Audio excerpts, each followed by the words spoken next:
When you're on an airplane and the flight attendant gets on and says, "Is there a doctor on the plane?" What do you do?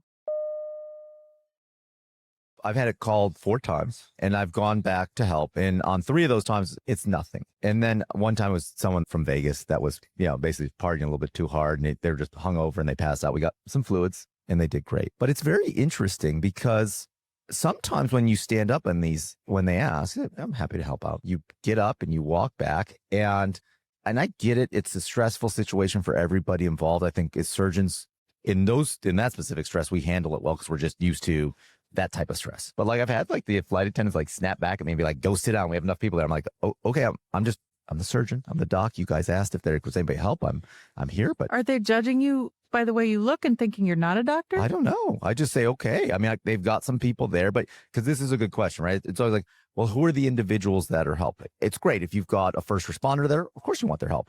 But at the same time, if that individual who's needing help, if they heard there was a doc on board, would they like to at least hear the doc's opinion? I would think yes. It's very true. Yeah, right? Yeah. Wouldn't you rather have a team than be going at that alone with no resources on a plane? I would think so. No, and I've got one other strange thing to add to just tell you about that. So I was not on the plane, but my wife was on the plane, and a gentleman actually had a heart attack on the plane.